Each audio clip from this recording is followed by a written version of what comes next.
Good morning to all student. આજે આપણે chapter 13 ના ક્વેશ્ચન આન્સર જે ક્વેશ્ચન 3 એક એક વાક્યના પ્રશ્ન જવાબ થી લખવાનું સ્ટાર્ટ કરશું. તો એમાં પહેલો પ્રશ્ન, કરુણાશંકર માસ્તર ક્યાં ગામની પ્રાથમિક શાળાના શિક્ષક હતા? તો એમાં કરુણાશંકર ગંભીરા ગામની પ્રાથમિક શાળાના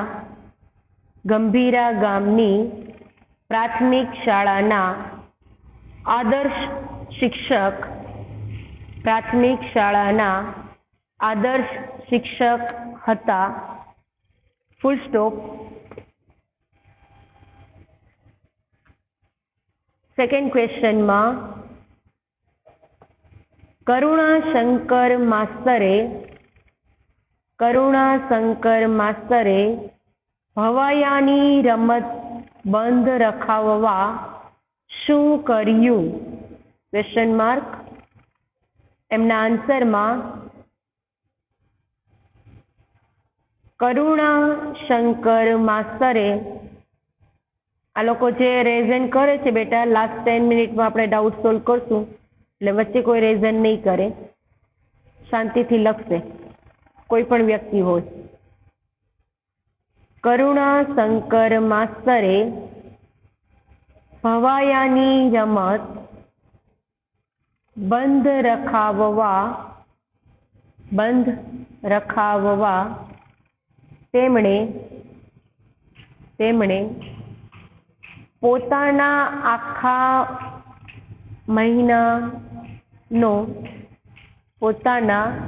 આખા મહિનાનો પગાર રૂપિયા 12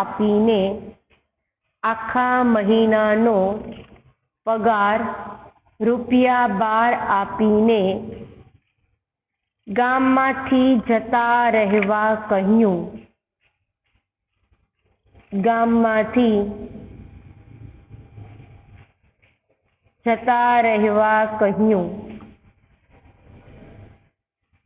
ફૂલ સ્ટોપ. Answer over. ત્યારબાદ થર્ડ ક્વેશ્ચન, ભવાયાની રમત બંધ રખાવવા 1 માસનો પગાર આપી દીધા પછી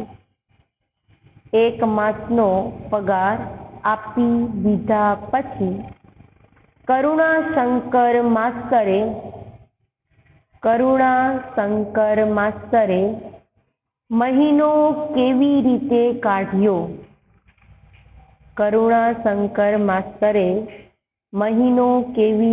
કાઢ્યો?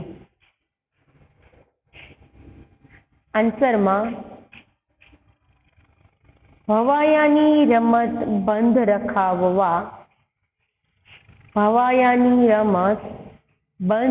રખાવવા 1 માસનો પગાર આપ્યા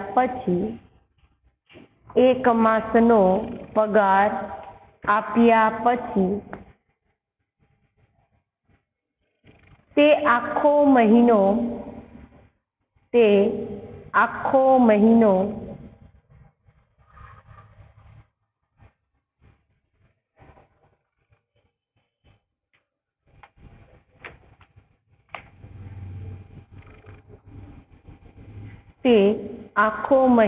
મહિનો રોટલા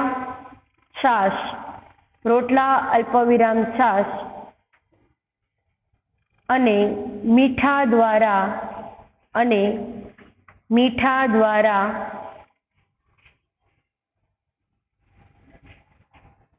મહિનો કાઢ્યો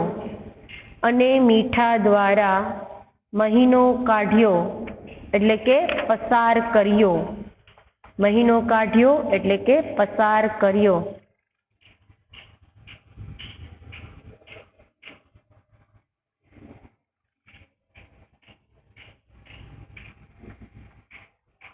ત્યાર પછી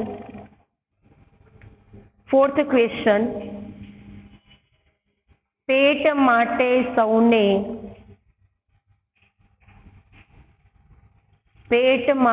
સૌને હસાવવા પડે. પેટ માટે સૌને હસાવવા પડે. આ વાક્ય કોણ બોલે છે? આ વાક્ય કોણ બોલે છે? આન્સરમાં પેટ માટે સિંગલ કોમામાં સ્ટાર્ટ કરી, પેટ માટે સૌને હસાવવા પડે સિંગલ કોમા ઓવર. આ વાક્ય ભવાયાનો નાયક બોલે છે. આ વાક્ય ભવાયાનો નાયક બોલે છે.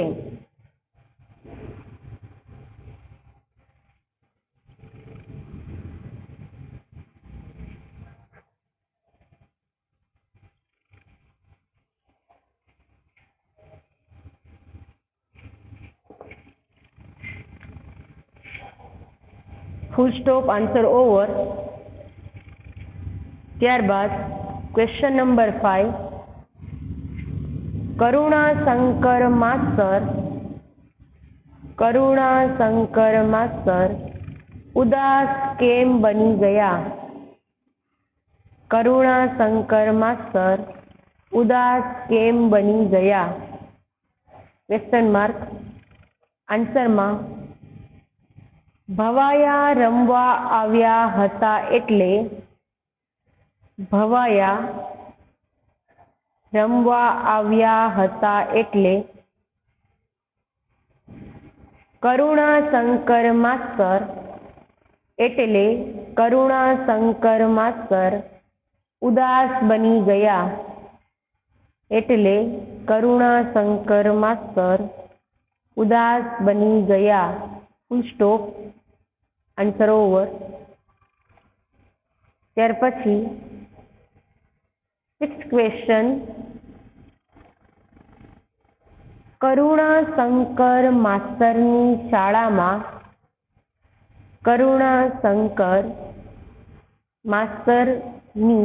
શાળામાં કેવા કાર્યક્રમ થતા હતા? શાળામાં કેવા કાર્યક્રમ થતા હતા? Full stop.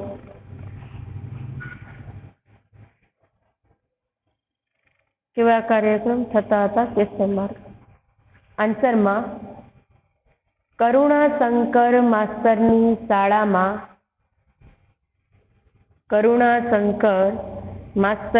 શાળામાં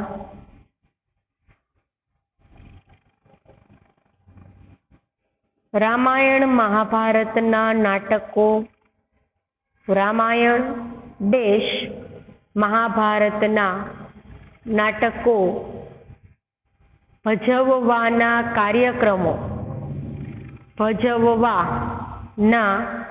કાર્યક્રમ થતા હતા. ભજવવાના કાર્યક્રમ થતા હતા. Full stop, answer over. Full stop, answer over. ત્યારબાદ ગ્રામર પાર્ટની અંદર સમાનાર્થી શબ્દ શોધીને લખો. એમાં પહેલો સમાનાર્થી શબ્દ ઉની. ઉની તો ગરમ, ઉપાધિ તો ચિંતા. ઉની તો ગરમ, ઉપાધિ તો ચિંતા. ત્રીજું અજુગતું. અજુગતું એટલે અઘટિત. અઘટિત. બાઘો એટલે મૂઢ. બાઘો એટલે મૂઢ. ત્યારબાદ વિરોધાર્થી શબ્દમાં ઊનું તો ટાઢું.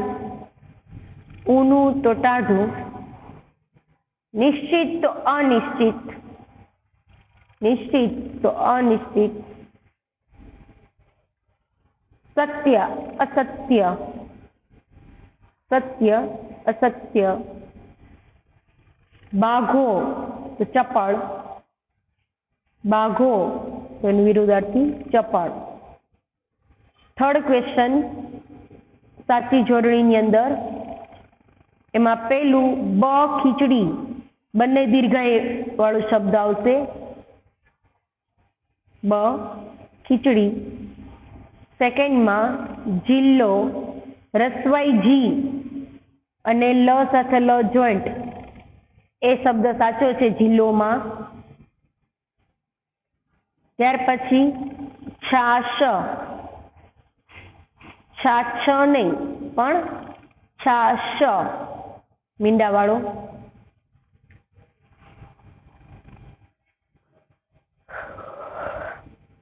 ત્યારબાદ ફોર્થ શબ્દમાં સંસ્કાર, ફોર્થમાં સંસ્કાર.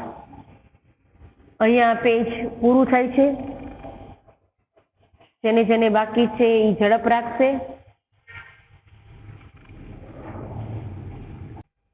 ત્યાર પછી ફોર્થ ક્વેશ્ચન લિંગ ઓળખી બતાવો. એમાં પહેલો શબ્દ આવશે પગાર. પગાર કેવો, સારો, ઓછો, વધારે એ રીતના. પગાર કેવો એટલે પુલ્લિંગ શબ્દ બનશે પગાર. સ્ત્રીલિંગ માટે કેવી, ખીચડી કેવી, ખારી મીઠી, કાચી પાકી કેવી. બરોબર. ત્યાર પછી નપુંસક લિંગ ગીત કેવું, છાશ કેવી, ગુસ્સો કેવો એટલે ગીત શબ્દ આવશે નપુંસક લિંગની અંદર ગીત. ક્વેશ્ચન નંબર 5 માં વચન બદલવાના છે. એક વચન હોય તો બહુવચન ને બહુવચન હોય તો એક વચન. એમાં પહેલો શબ્દ ગીત, ગીતનું બનશે ગીતો, ગીતનું ગીતો. શિક્ષકનું શિક્ષકો, ગીતનું ગીતો, શિક્ષકનું શિક્ષકો. ત્યારબાદ ક્વેશ્ચન નંબર 6 વિશેષણ. વિશેષણ એટલે જે વિશેષતા દર્શાવે તે. પણ કોની વિશેષતા દર્શાવે તો કે સંજ્ઞાની. બરોબર. તો અહીંયા મેઇન વિશેષણના 4 પ્રકાર છે. મેઇન મુખ્ય એમાં ગુણવાચક વિશેષણ, સંખ્યાવાચક વિશેષણ, પરિમાણવાચક વિશેષણ અને ક્રમવાચક વિશેષણ. આ મેઇન 4 પ્રકાર છે. પછી એના સબ પોઈન્ટ પડે. બરોબર. પણ મેઇન આ 4 છે. નિશ્ચિત ને અનિશ્ચિત ને એવી રીતે. સાર્વનામિક વિશેષણ એ રીતના પણ આવે છે પ્રકારની અંદર. પણ મેઇન મુખ્ય 4 આ છે. તો એમાં 6 પ્રશ્નમાં પહેલો માસ્તરે 2 કોળિયા પેટમાં નાખ્યા. 2 સંખ્યા બતાવી એટલે સંખ્યાવાચક વિશેષણ તરીકે 2. ત્યાર પછી સેકન્ડ 2 તમને આ બધું સમજાવી. જો કે આપણે ભણી જ ગયા છીએ વિશેષણ એને પ્રકારની, તેમ છતાં પણ ગ્રામર પાઠની અંદર સમાસ ને વિશેષણ બંને અલગથી શીખવાડી સંયોજક સાથે. સેકન્ડમાં માસ્તરે આખા માસનો પગાર ભવાયાના નાયકને આપી દીધો. તો આખા માસ એટલે પૂરો મહિનો. બરાબર. તો આખો માસ એટલે પરિમાણવાચક વિશેષણ બને ત્યાં. એટલે આખો માસ એ શબ્દ આવશે વિશેષણ તરીકે. ત્યાર પછી નીચેના વાક્યને યોગ્ય સંયોજકથી જોડો. એટલે તમે જે ઇંગ્લિશમાં conjunction word or, and, because આવા બધા શબ્દથી જે વાક્યને જોડો છો તો અહીંયા ગુજરાતીની અંદર પણ કે, અને, પણ, ને, તેથી જેવા શબ્દોનો ઉપયોગ કરીને 2 સાદા વાક્યને જોડવામાં આવે છે. અહીંયા પણ હવે બોલો કે થી જોડવામાં આવ્યું. પણ હવે બોલો કે તમે શા માટે પૂછો છો? Question mark. તમે શા માટે પૂછો છો? Question mark.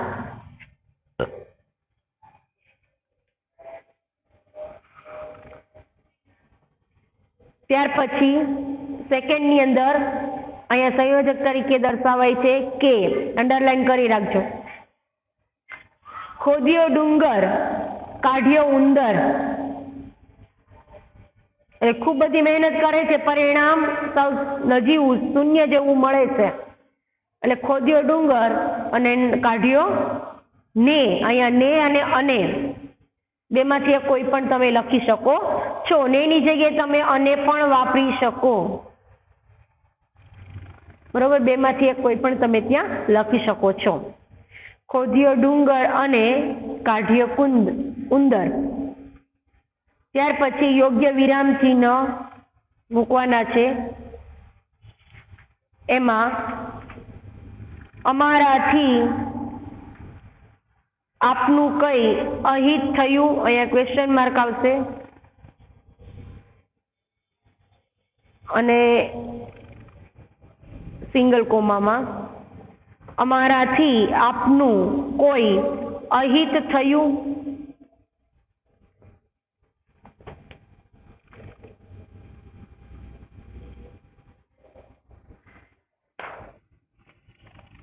ત્યારબાદ સમાસ ઓળખી બતાવો. સમાસ આપણે શીખશું વ્યાકરણ વિભાગની અંદર. એમાં અમારાથી સમાસમાં ધર્મ પત્ની એનો પ્રકાર છે દ્વંદ્વ સમાસ. દ્વંદ્વ તમને 9th સ્ટાન્ડર્ડમાં અમુક સમાસના પ્રકાર મેં કરાવી દીધા. 8th સ્ટાન્ડર્ડની અંદર આપણે થઈ ગયા છે સમાસના અમુક પ્રકાર. દ્વંદ્વ એટલે બે એક સરખા પદ ધરાવતા હોય, જેમાં વચ્ચે શબ્દની વચ્ચે ડેશ મૂકવામાં આવે.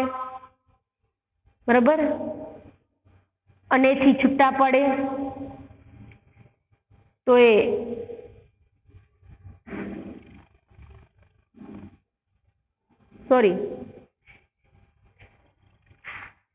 આમાં તત્પુરુષ સમાસ આવશે. ભૂલ થઈ ગઈ. ધર્મની પત્ની એટલે ધર્મપત્ની આવશે, દ્વંદ્વ નહીં આવે. ભૂલ થઈ ગઈ. ધર્મની પત્ની તત્પુરુષ સમાસની અંદર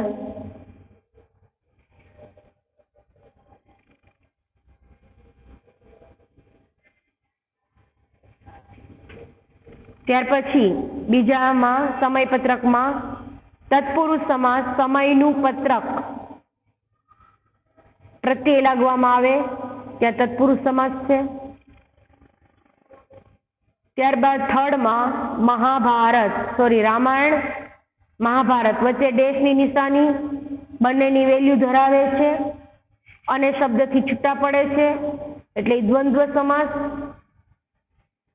ત્યાર પછી સંસ્કાર પૂજક, સંસ્કારનું પૂજક કરનાર વ્યક્તિ.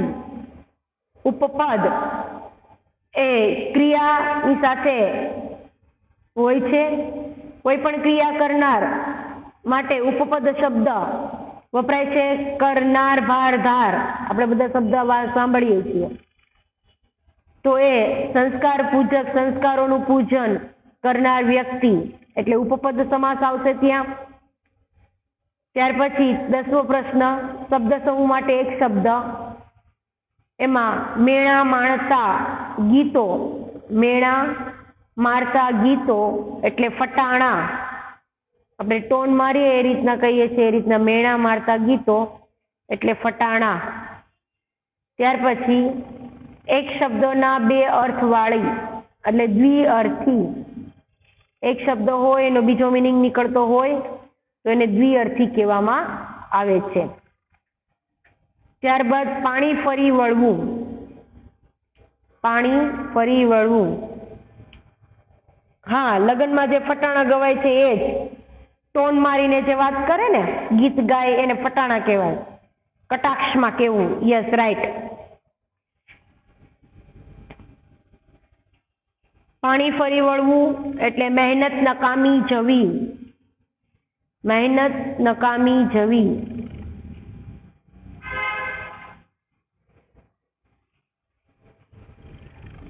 ત્યાર પછી દાંત કાઢવા એટલે ખૂબ હસવું આવવું.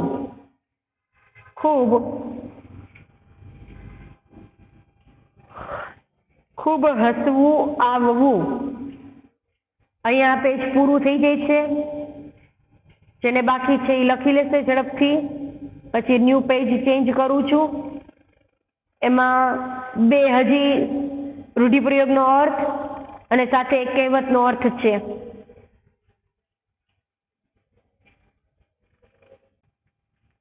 આગળ રૂઢિપ્રયોગનો ત્રીજો ક્વેશ્ચન, ઉકળી જવું.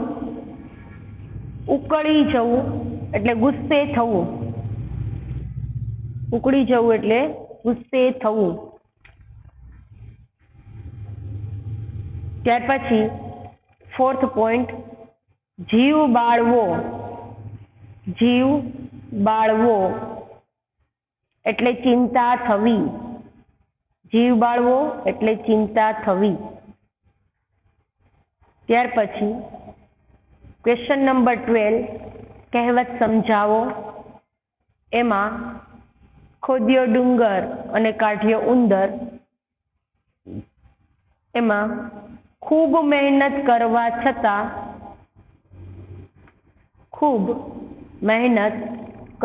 છતાં ધાર્યું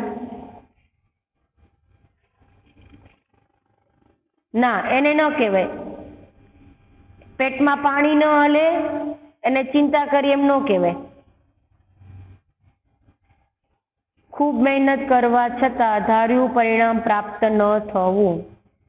પેટમાં પાણી ન હલે એટલે કે એની પાસે આપણે કહીએ ને કે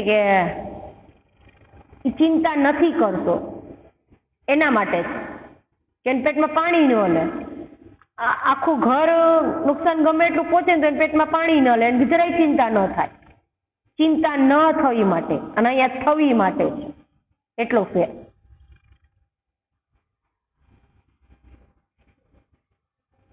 તો ખોદ્યો ડુંગર, હા, બેફિકર રહેવું એ સાચું.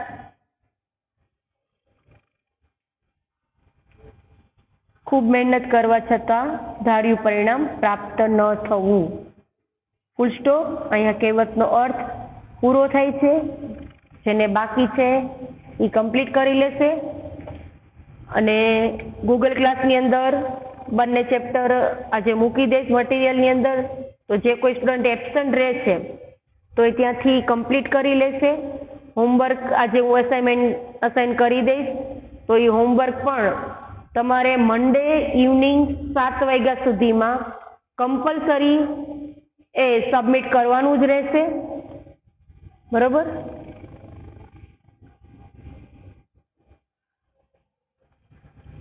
લખાઈ ગયું અહીં સુધી દરેકને? તો કોઈને બાકી હોય તો કહેશે. ઓકે.